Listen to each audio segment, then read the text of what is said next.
C'est un aliment du quotidien dont nul n'imaginerait se passer dans les rues de Yaoundé. Le pain, une denrée de plus en plus rare et de plus en plus chère depuis l'explosion des cours du blé. Mais ici, dans les fours de cette boulangerie, de nouvelles farines pourraient bientôt remplacer le blé. Bodic, s'il te plaît, de l'eau chaude. Pour faire son pain, Hervé Nyama a décidé de miser sur un nouvel ingrédient. Le manioc, mélangé ici à une farine de patates douces. Des tubercules, d'ordinaire consommés, non transformés dans les plats traditionnels camerounais. La farine de patates et de manioc se manipule facilement comme la farine de blé. On peut le manger sans avoir de problème. Par contre, nous avons une qualité des personnes ici dehors qui ne peuvent pas manger le blé. Pourquoi on dit? Parce que le blé a un produit, une substance qu'on appelle le gluten. Le manioc made in Cameroun, utilisé comme alternative au blé importé. Jusqu'alors, Hervé et sa hiérarchie n'y avaient même pas pensé. Mais la hausse du prix du sac de farine de blé a tout changé.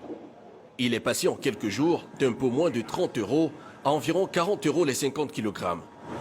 Une hausse provoquée par la baisse des importations depuis le début de la guerre en Ukraine. D'où l'apparition de ces nouveaux pains à la patate et au manioc. Nous sommes en phase d'expérimentation, c'est-à-dire que pour voir comment est-ce que ça va se comporter. Mais le retour que nous avons jusqu'ici, je peux dire, il est très positif. La crise ukrainienne est un élément qui nous a boosté. Ayant vu donc la flambée de la farine du blé, ça nous a boosté à accélérer la production et l'utilisation de la farine typiquement locale. 2 € le pain de patates douces, 1 € celui au manioc. Des prix bien supérieurs au traditionnel pain de blé. Mais la clientèle est au rendez-vous, séduite par l'idée de consommer des ingrédients locaux. Des pains à base de farine bio, je trouve que c'est intéressant, c'est bien parce qu'enfin on va consommer du local. Nous devons commencer à consommer des produits de chez nous. Le manioc pourrait-il à terme définitivement remplacer le blé? Certains producteurs en rêvent. Ce tubercule, facile à faire pousser sur des sols pauvres, résiste aux chaleurs tropicales. Mais il est vulnérable à certaines maladies comme la mosaïque du manioc ou la striure brune, qui peuvent décimer toute une récolte. Pour 22 000 hectares de terres cultivées, le Cameroun produit environ 5 millions de tonnes de manioc chaque année, dont d'énormes plantations comme celle-ci, à une centaine de kilomètres de la capitale. Il faut bien nettoyer avant de récolter.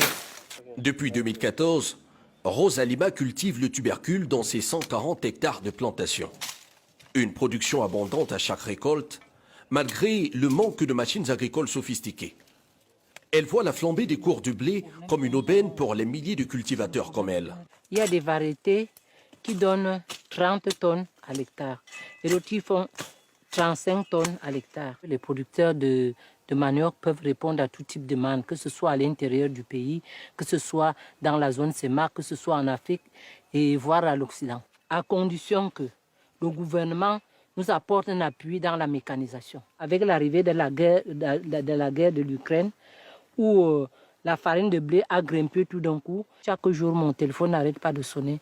Madame, est-ce que vous pouvez me livrer 10 tonnes de farine de manioc? Est-ce que vous pouvez me livrer 20 tonnes de farine de manioc? Nous pouvons faire booster l'économie du Cameroun en cultivant le manioc. La culture du manioc était déjà en plein boom dans de nombreux pays en Afrique avant la crise ukrainienne. La FAO a bien alerté sur des risques d'appauvrissement des sols liés à sa monoculture intensive. Mais ces mises en garde n'ont pas freiné l'ardeur des producteurs locaux. Dans cette coopérative qui transforme des dizaines de tonnes de manioc en farine, le rythme s'est accéléré. Le procédé de fabrication reste encore presque entièrement manuel. Et les producteurs de manioc appellent de leur vœu une mécanisation qui leur ferait changer d'échelle de production. Par mois, quand on transforme, on peut avoir 5 tonnes, 3 tonnes. Si on a suffisamment de machines, le Cameroun n'aura pas un problème de farine de manioc. Ça va remplacer le blé facilement parce que beaucoup de gens vont comprendre et tout le monde va s'aligner à la farine du manioc.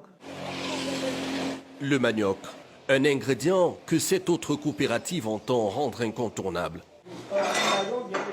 La production d'Anastasie Obama s'arrache déjà au Cameroun comme à l'étranger. Avec la farine de manioc, on fait le pain, on fait les gâteaux, on fait les beignets, on fait les biscuits, on fait même les liqueurs. Moi, mon manioc se mange dans le monde entier. Là, le manioc, la farine que vous voyez là, les moelleux que vous voyez là, ça part même aux États-Unis. Avec l'augmentation de la demande mondiale, les pays africains producteurs de manioc qui comptent déjà parmi leurs clients des grandes multinationales de l'alimentation peuvent espérer conquérir encore de nouveaux marchés.